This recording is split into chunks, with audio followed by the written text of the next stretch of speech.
waaw asalaamaaleykum ñu ngi leen nuyu bu baax di kontaan seen teewaay di rafetlu lii ndax Kër Massar dafa soxla lu mel nii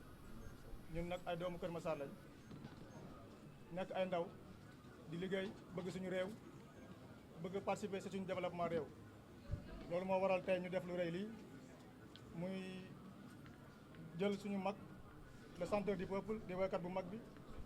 jël ko parce que yéene indi Kër Massar le 21 juin incha allah bëgg ànd ak moom ñu def lu rëy ci fête de la musique bi man Bathie Diagne jeune entrepreneur maa ngi leen nuyu bu baax di leen ziar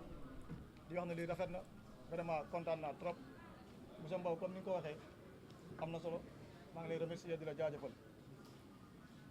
Diagne Royal Shipment moom mooy suma entreprise bi nga xam ne moom moo nekk Angleterre ma basé wu foofu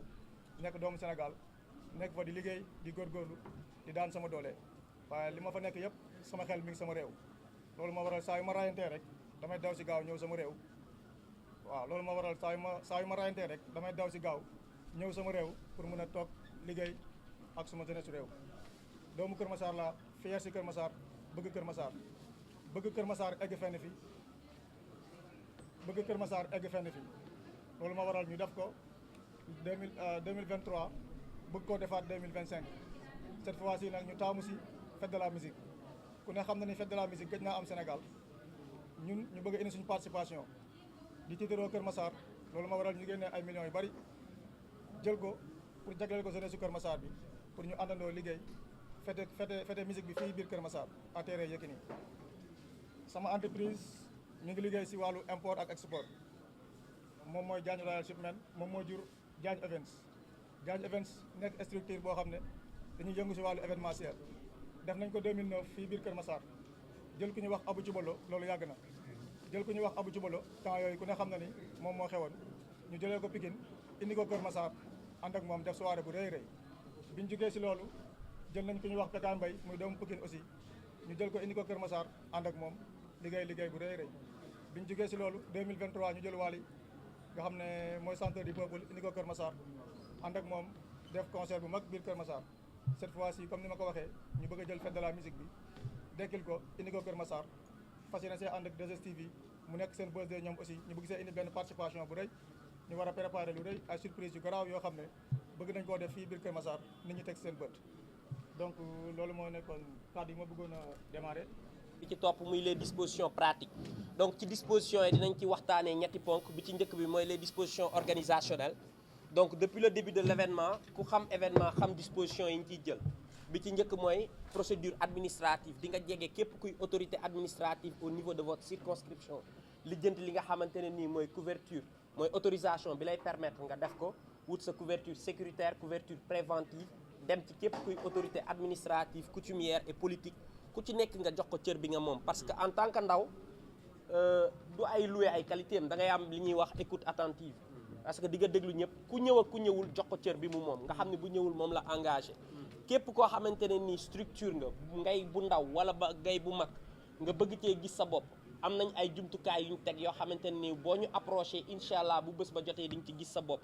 muy ay partenariat yuy nuyee ak sponsoring ci képp koo xamante ne nii doomu nga Kër Massar rawatina Sénégal boo ñu bëggee approché teg nañ ay disposition loolu yëpp dinañ ci wax ci disposition organisationnelle ba ci ni ñu fas yéenee defee suñu aménagement le jour J incha allah parce que concert aménagé la dañ koy tëj fermé espace scénique backstage espace VIP fosse ak VIP simple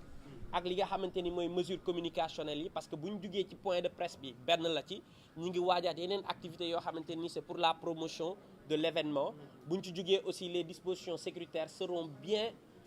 partagées aussi ñëpp xam ko ku ci nekk jot ko wàll bu ñu ci am nga daal di koy mottali parce que c'est une chose qui nous engage tous depuis bi affiche bi génnee ba tey nekkatul événement Bathie Diagne mais événement képp koo xamante ne ni teg nga ci sa bët te doomu Kër Massar ga donc lu ne ñun yëfi ñëpp la donc damay may sama frère Paco ak Samba ñu daal di wax ci disposition organisation yi ak mën nañ continuer donc waaw ci ndigalu Paco moom mooy suñu coordonnateur événement donc par rapport à la disposition organisationnelle lu jëm ci wàllum autorisation jege nañ les autorités administratives de la circonscription administrative du département de Kër Massar en commençant par le préfet biñ ko gisee waxtaan ak moom wax ko ci historique bi wax ko li nga xamante ne nii tey loolu lañ ñu indiloon comme critique par rapport à l'événement précédent ñu noté yëpp pour pouvoir les rectifier biñ jëlee jàngat yooyu noonu tënk ko ci benn document bind ko administrativement et professionnellement jébbal ko ñi nga xamante ne nii ñooy suñuy kilifa ñu jël ci ndogal yi ñu war wax ñu fi ñuy jaar pour pouvoir arrimer li nga xamante ne nii mooy autorisation bi au niveau de la sous-préfecture pour ñu jot ko te yaakaar naa loolu aussi mi ngi ci circuit bi dans les jours à venir dinañ jot suñu autorisation te biñ gisee ñi nga xamante ni ñooy kilifa notamment le maire de la ville le maire de la commune aussi tamit parce que ci commune am lañ koy defee Adama Sarr mu nekk nitu bàcci nekk sunu kilifa aussi tamit ñu koy nuyu au passage bi ñu fa demee tamit wax ko cër bi mu moom à l'image de l'ensemble des autorités administratives qui sont là parce que tamit on ne fait pas la distinction de qui et qui fait quoi ñi fi am cër ñëpp dem nañ ba ci ñoom jox lañ cër biñ ci am biñ ci moom côté aménagement Paco mii di coordonnateur jiite équipe bi nga xamante ni ñoo nekk ak bàcci ak ñi yor communication ñu ci mel ni Assane Assane ak ñi coordonné jigéen ñëpp ku ci nekk commission bi nga géré yaa ngi koy géré de manière pratique de telle sorte que communication bi fi mu tàmbalee ba fi mu yem nii ak liy wëy yëpp ñu ngi koy coordonné de manière fluide ci côté aménagement engagement bi ñu am ñu ngi ko am ak Xelcom Bâche Xelcom Bâche moo ko nar a aménagé mu nekk une disposition pratique nar a jël toute la couverture du terrain mooy espace Yékini bi incha allah ci disposition bi ñu ngi ko fas yi mënuñu ko matérialiser nii mais pour que tout le monde puisse partager l'information espace scénique lay am backstage espace VVIP ñu ngi ko mooy fi table yi di nekk espace VIP mooy ticket 10 000 yi ak fosse ticket simple à 10 000 francs noonu lañ fas yéene tëralee suñu disposition incha allah donc teg nañ aussi ay mécanismes pour permettre à l'ensemble des artistes dañ koy évoquer brièvement l'ensemble des artistes de Kër Massar bu ñu rapproché woo ci disposition yooyu dinañ xool naka lañ mën a def ba que ñëpp mën ci gis seen bopp parce que yëfi Kër Massar la muy PMI di au niveau professionnel comme au niveau artistique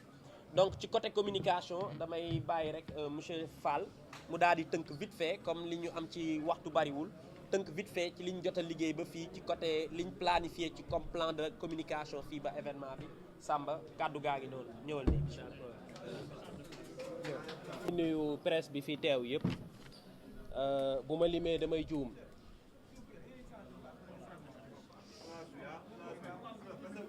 Fall jiite communication bi le 21 juin fête de la musique la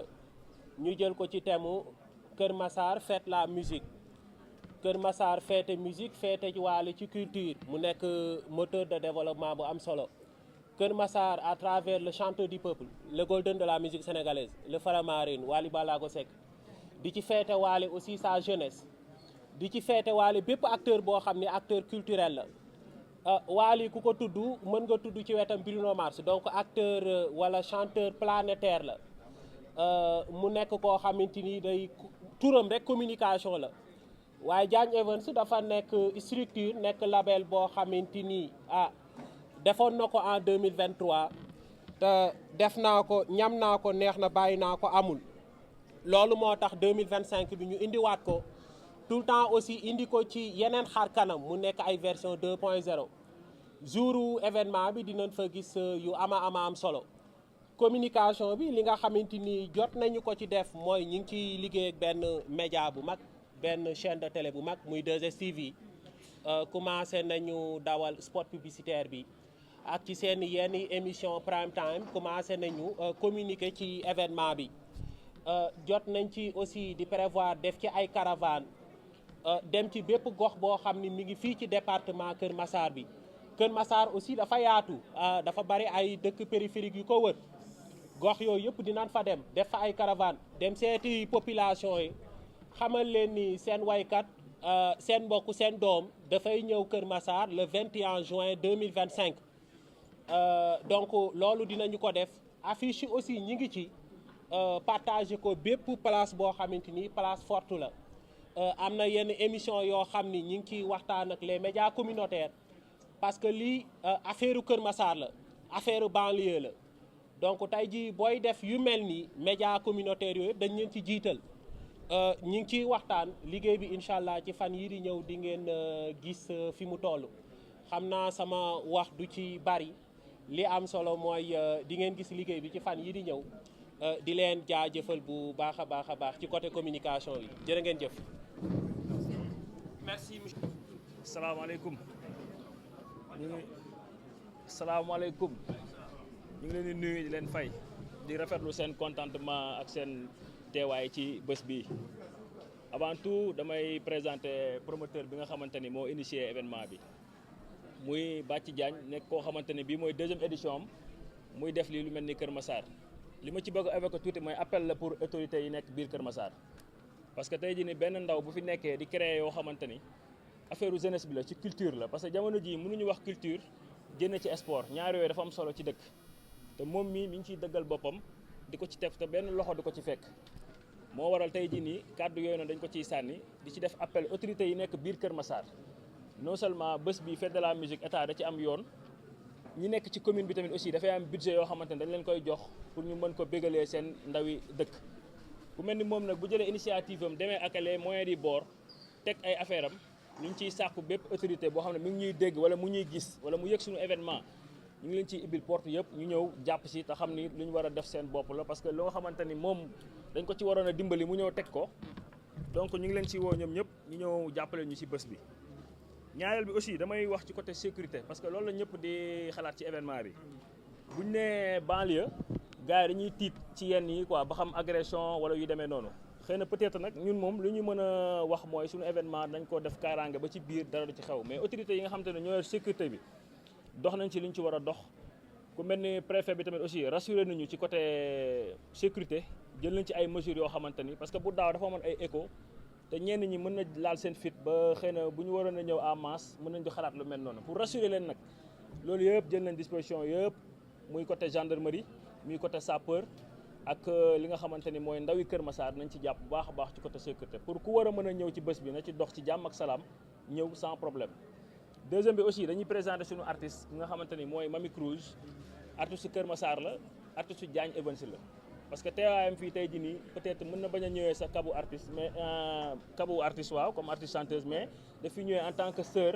bu nga xamante ni moo promoteur bi am nañ lien bu nga xamante ni mi ngi dox seen diggante moo waral mu teew fi aussi mu nekk koo xamante ni dafay représenter Kër Massar ci côté culture muy art ci lépp